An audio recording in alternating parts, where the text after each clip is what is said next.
Now तीसरा prominent जो हम देखते हैं स्टेट और डायनेस्टी, होयसला। ये द प्रोनाउंसिएशन में ध्यान दीजिएगा, डोंट कनेक्ट द डॉट्स। लेकिन एक आपकी बुक में एक पिक्चर है जिसमें एक टीनेज बॉय एक आयरन रॉड जैसा ऑब्जेक्ट लेकर एक शेर को, एक टाइगर को मार रहा है। तो सारा नाम का एक बच्चा अपने गुरु के साथ कहीं जा रहा था, तो वहाँ पर टाइगर आ गया। तो गुरुजी ने या टीचर ने एक आयरन रॉड उसकी तरफ फेंका और उन्होंने कहा होए सलाई, मतलब साला स्ट्राइक या हमला करो उस टाइगर पे। तो होयसला डायनेस्टी, ये एक डायनेस्टी है जो 10th टू 14th सेंचुरीज तक रही। और इसका जो मेन एरिया था मेनली इन कर्नाटका और तमिलनाडु और तेलंगाना का भी कुछ पार्ट्स। तो इन्होंने अपना जो एम्पायर था उसको फैलाया बाय देयर मिलिट्री कॉन्क्वेस्ट, जो भी उनकी सेना ने जीते वो एरियाज़। अच्छा, यहाँ पर अलाउद्दीन खिलजी ने खुद नहीं गया। अलाउद्दीन खिलजी का जो जनरल था मलिक काफूर, इसको हज़ार दिनारी कहा जाता था, उसको अलाउद्दीन खिलजी बार बार भेजता था। तो देवगिरी और बाकी जगहों पर काफ़ी लूट मार की, काफ़ी ज़्यादा जिसको कह सकते हैं बूटी या दौलत लेकर आया। तो अलाउद्दीन खिलजी ने मलिक काफूर को बार बार भेजा और लगातार जो हमले हुए धीरे धीरे करके इस एम्पायर पर, तो उसने होयसलास को कमज़ोर कर दिया, जिससे धीरे धीरे ये जो राज्य था डिक्लाइन की तरफ हो गया।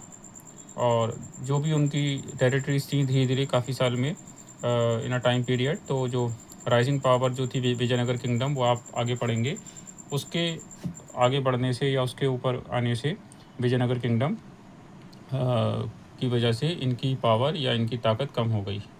अच्छा, इनकी जो सरकारी निशानी थी, जैसे हम देखते हैं एम्बलम ऑफ इंडिया, तो हम देखते हैं जो एम्बलम है तो वो उसमें 4 शेर हमें दिखाई देते हैं। इस तरह से एक हमारी ऑफिशियल एम्बलम है जो हर ऑफिशियल डॉक्यूमेंट पे होती है, स्पेशली इंडियन पासपोर्ट।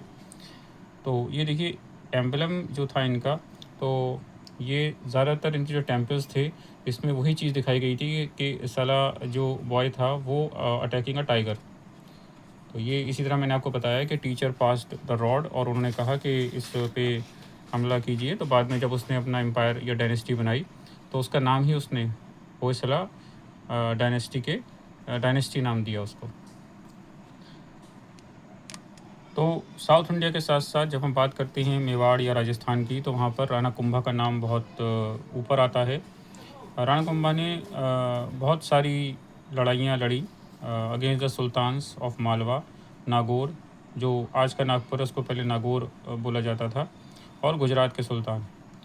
तो वो सब उनको हराने में अनसक्सेसफुल रहे। तो राणा कुंभा ने बहुत लंबे टाइम तक, for a long time period, he was able to protect his kingdom from the sultan. So इनके कई अचीवमेंट्स हैं। तो इन्होंने 32 फोर्ट्स यानी कि 32 किले इन्होंने बनाए, और जिसमें एक प्रोमिनेंट नाम है कुंभलगढ़ का किला, कुंभलगढ़ फोर्ट, जो अरावली हिल्स में है। अच्छा, इसकी क्या इम्पोर्टेंस है? स्ट्रैटेजिक पोजीशन यानी कि दूर से दुश्मन को देखना और उस पर हमला करने के लिए ये फोर्ट बहुत अच्छा माना जाता था, काफ़ी ऊंचाई पर था, और ये चारों तरफ से माउंटेन पीक से घिरा हुआ था। और इसके साथ साथ इसमें जो व्यू मिलता था बहुत ऊंचा और अच्छा, high and good view of Ajmer and Marwar. तो इसको हाईएस्ट फोर्ट इन राजस्थान माना जाता है। देखिए आप ध्यान रखिएगा, ऊंचाई पर जो भी किले बने होते हैं दूर से ही आप आने वाले दुश्मन को देख सकते हैं, और उस पर वहाँ से अपने हाई पॉइंट से हमला करने में भी आसानी रहती है। सो कुंभलगढ़ के किले में बहुत सारे वॉच टावर्स थे जहाँ लगातार दिन रात पहरेदार खड़े होते थे, और बड़े बड़े गेट्स भी थे।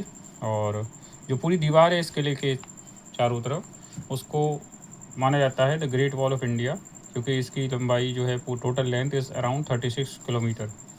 सो इस दीवार के कुछ पार्ट्स 15 फीट, इमेजिन उस टाइम इन राजस्थान लोगों ने कितनी मेहनत से ऐसी दीवार बनाई जो कुछ कुछ जगहों पर 15 फीट तक मोटी थी। ठीक है, तो इट वॉज ऑलमोस्ट इम्पॉसिबल, और we can say the fort was impregnable और इनविंसिबल, यानी कि अभेद किला था, not possible to enter inside forcefully. तो ये सारे एग्जांपल्स हैं। इसके बाद नेक्स्ट वीडियोस में बात करूँगा विजयनगर एम्पायर की, because the chapter is lengthy, तो इसीलिए in such short videos I will discuss such points. Thank you very much.